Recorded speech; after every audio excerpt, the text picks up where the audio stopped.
इसमें कोई डाउट नहीं है कि आईआईटी जेईई इंडिया का सबसे टफेस्ट एग्जाम है। Toughest in the sense of level of questions asked in IIT JEE paper.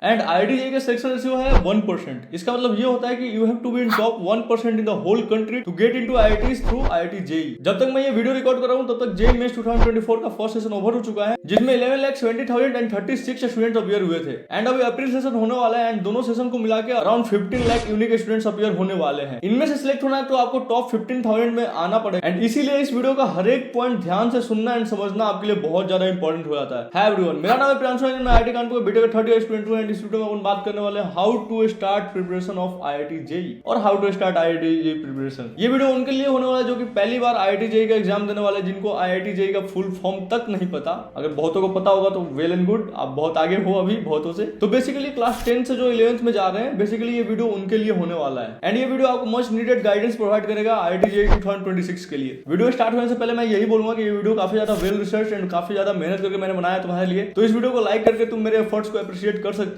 अब वीडियो को स्टार्ट करते हैं। First of all congratulations to all of you जो कि 10th बोर्ड को पास करके होपफुली पास करके 11th में आ चुके हैं। एंड सबसे पहला पॉइंट अपना यही होने वाला है कि आईआईटी जेईई में कभी भी बोर्ड्स का स्ट्रेटेजी फॉलो नहीं करना, क्योंकि बोर्ड्स एंड आईआईटी जेईई में डिफरेंसेस होते हैं। अपने साथ मत जोड़िए, हमको अलग है।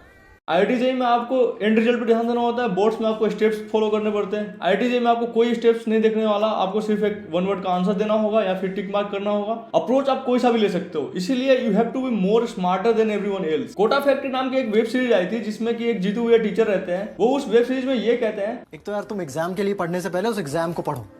किसी भी एग्जाम के लिए पढ़ने से पहले उस एग्जाम को पढ़ना जरूरी होता है। तो अपन बात करने वाले हैं आईआईटी जेईई की। तो आईआईटी जेईई बेसिकली दो पार्ट में होता है, JEE mains and JEE advance. JEE mains के दो सेशंस होते हैं, सेशन 1 एंड सेशन 2, जिसको कि आप जनवरी सेशन एंड अप्रैल सेशन भी बोल सकते हो। जेईई एडवांस मई में होता है। एंड जेईई एडवांस में अपीयर होने के लिए आपको जेईई मेंस के दोनों सेशन में से किसी एक सेशन में कट ऑफ परसेंटाइल से ऊपर परसेंटाइल लाना होगा, जो कि आप 90 परसेंटाइल को मान सकते हो अपनी कट ऑफ सेफ रहने के लिए। एंड साथ ही साथ आपको बोर्ड में 75% से एबव भी लाना होगा, नो मैटर व्हाट कि आप किस बोर्ड से हो। एंड इस चीज को आपको बहुत ज्यादा आसानी से समझा दूंगा आईआईटी जेईई 2023 का एग्जांपल देके, जिसमें कि टोटल स्टूडेंट अपीयर हुए थे 11,13,325। उसमें से जेईई मेंस में क्वालिफाई करते हैं 1,89,744 एंड 1,80,372 स्टूडेंट्स अपीयर होते हैं जेईई एडवांस के एग्जाम में, जिसमें से 43,723 स्टूडेंट्स क्वालिफाई होते हैं। जेईई एडवांस में क्वालिफाई करने का मतलब ये नहीं होता कि आपको आईआईटी की सीट्स मिल जाएंगी। इसका मतलब ये होता है कि जेईई एडवांस के एग्जाम के कट ऑफ को आपने पार कर लिया है। एंड आईआईटी जेईई का फुल फॉर्म भी मैं बता देता हूं। आईआईटी का बेसिकली फुल फॉर्म होता है Indian institute of technology and JEE का फुल फॉर्म होता है joint entrance exam. Joint entrance exam क्यों? क्योंकि इस एग्जाम को देने के बाद आप बहुत सारे कॉलेजेस में एंट्री ले सकते हो।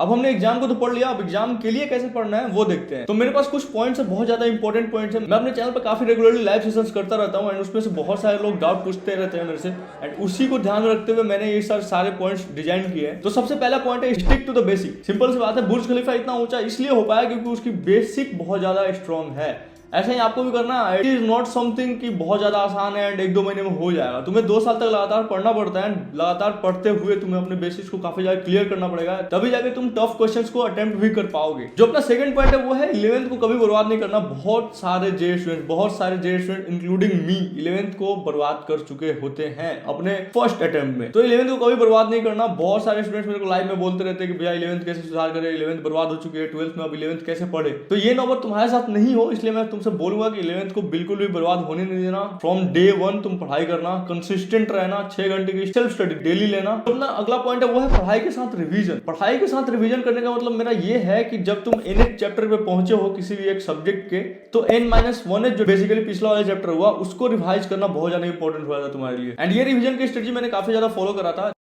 एक तो पता नहीं क्यों जब भी मैं कुछ अच्छा करने जाता हूँ तो मेरे साथ बुरा हो जाता है। एंड पता नहीं अचानक से कैसे जब मैं वीडियो रिकॉर्ड कर रहा था तो फोकस कैमरा का हिल जाता है, बेसिकली कैमरा नहीं फोन का, तो मेरा पूरा का पूरा वीडियो ही ब्लर हो जाता है। बट पॉइंट बहुत ज्यादा इंपॉर्टेंट थे तो इसी वजह से देख लेना एंड पूरा ही देख लेना।